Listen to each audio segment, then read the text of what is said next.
Mix 94.1. We were eyes wide open when the world got dark.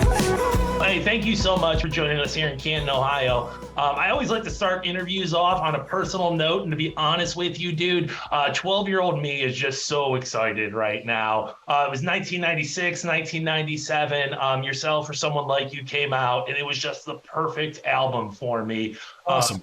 So many songs that were so accessible. I think that's, also what you can say about your lyrics and your voice is they're very accessible, and certainly, that was the album you worked on for so long. So I was listening to it last night, ripping a vape pen, and I was just like, dude, this is so nostalgic and so special. So like I said, man, 12-year-old me is loving this. That is awesome. Thank you, man. I'm glad it stuck around a little bit.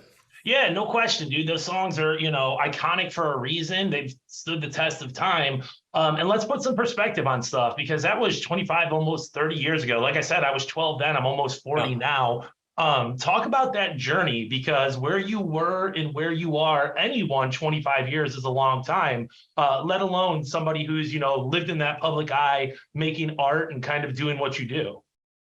Yeah, well, first off, I've been really fortunate, I think, over that time where, my experience in the public eye only kind of exists when I'm working, right? Like I don't have an extra baggage of celebrity that comes along with me the rest of the time. If, I make music, and when I make it, people come to hear it, and that's how they know me.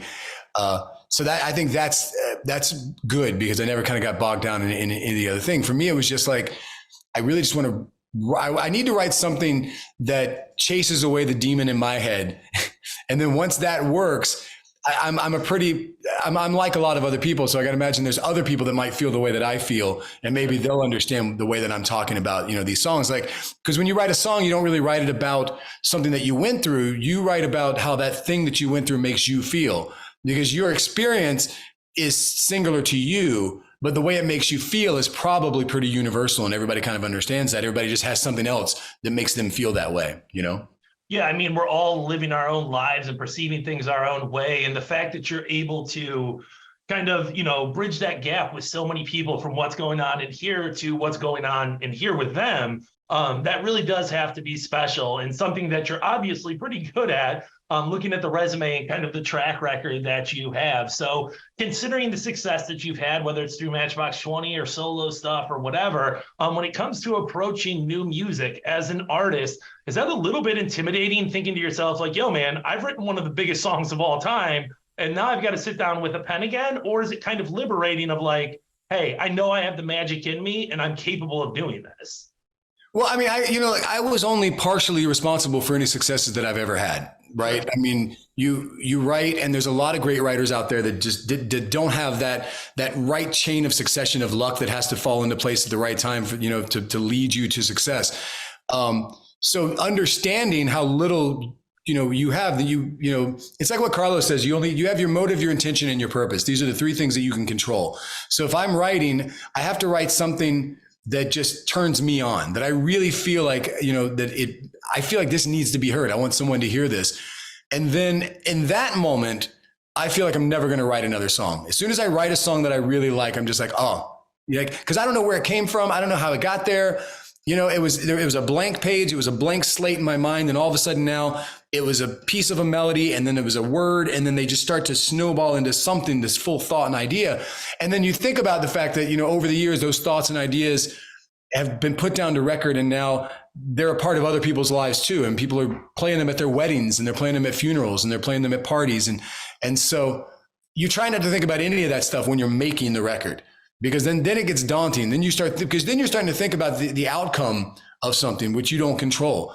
So the best thing to do is just try and write songs all the time that you really like. And when it comes time to make a record, pick the ones that you like the best, and then, shoot the dice and see where it goes. There's a couple of things in there I love that you said. Number one, the idea of controlling what you can control, and that's what we all are responsible for. And I think sometimes that's easy to lose perspective on. You also talk about how things kind of broke your way. And there's a lot of really talented people out there, whether it's in music or just walks of life, that things, they didn't get that same break, and having perspective on that's important. But you also mentioned the idea of partnership, and that's really important. And that's what I kind of want to get with you next. You have been married since 1999, and I know you said you're not a celebrity, but you are a person of notoriety. And for you to be married since 1999, that's absolutely incredible to me. I just got married 3 years ago. We just kind of started our family. We're kind of getting things underway. Give me some, give me some advice. Give me some perspective. Give me some, hey, what is it like 25 plus years later on this? Well, yeah, I mean, I think you have to marry your best friend. It's got to be someone that, you realize that there's a lot of romantic moments but this is the person that you have to talk to for the rest of your life. This is the person that and for 24 years, my wife and I still just sit up and just talk, just BS. You know what I mean? Like we just silliness all the time. And also I think you just have to know that if you know that she's always right, your life is going to be a lot easier. I number one would definitely agree with that. And yeah, that idea of marrying your best friend and being involved with them, not only as, romantic partners, but on a friendship level, on a personal level, celebrating those growths, man. I just saw that this morning. And I was like, my gosh, man, to be married for 25 almost years in that world that you live in, I was like, he's got to have some good perspective on how I can try to keep it together. Yeah, I think, in some ways, I feel like, there's a thing in this job where I think it's a lot easier to stay on track in some ways, especially after doing it for a very long time. Like, I could get married because I was a few years into this journey when I met my wife. So I got to, like, if I had met my wife in high school, we probably would have broken up for a while and then gotten back together again later. You know what I mean? You got to sow your wild oats for a minute. Yeah. Like, I mean, there was a lot of things out there that I wanted to see. And there's a lot of really nice, generous people with their time and you want to take them up on it. And so you have those kind of things, but then because of that, there's a certain point where you get to there's diminishing returns on it and it starts to look pretty hollow ahead. And that's, when you really want somebody in your life that's part of a team. And so Marty and I just met at the exact right time, because at that time I was, I always say I was more famous than she thought that I was, but less famous than I thought that I was when we met. Like I had one song on the radio. So she got to come be a part of that journey too. Like our memory together when we first started out is her and I traveling around the world together and experiencing all these things and all the debauchery and all the fun. We were doing it together. We were just, we were stumbling out of the clubs together, and we were doing it in a time before social media. So we were making all these mistakes but we were doing them privately and we got to learn privately, and nobody was there judging us in real time while we were trying to figure out who the hell we were.